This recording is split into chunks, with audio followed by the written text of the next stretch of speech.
To work effectively in a 3D program such as 3ds Max, you need to understand how reference coordinate systems work.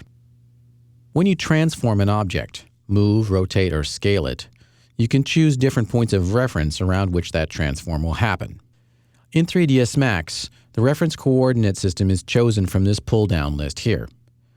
And it's sticky for each of the three transforms. In other words, 3ds Max will remember your choice for each of the three transforms.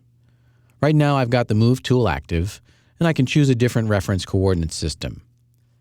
Let's use the World Coordinate System because that's the most easy to understand.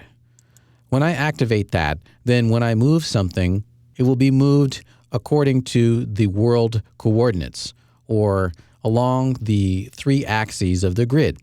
If I select an object such as the base of my robot, you'll notice that the Move gizmo is aligned with the world coordinates. In the lower left-hand corner of each viewport, you will see an axis tripod that indicates the current orientation of the world coordinates.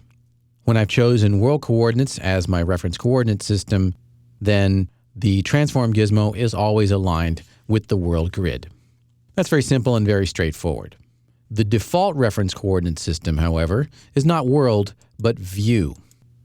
And in view coordinates, when you transform something, you're transforming it relative to the viewport itself.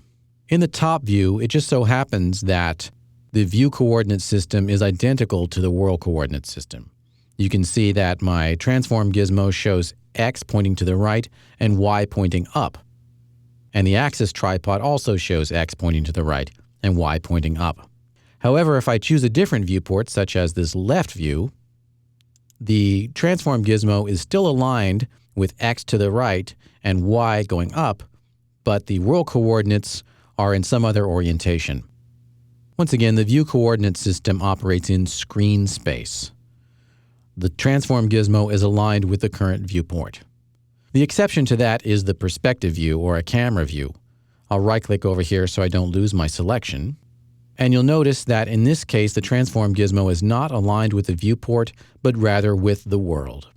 The view coordinate system operates in screen space, except for in a perspective view or camera view, and in that case, the view coordinate system defaults to the world coordinates.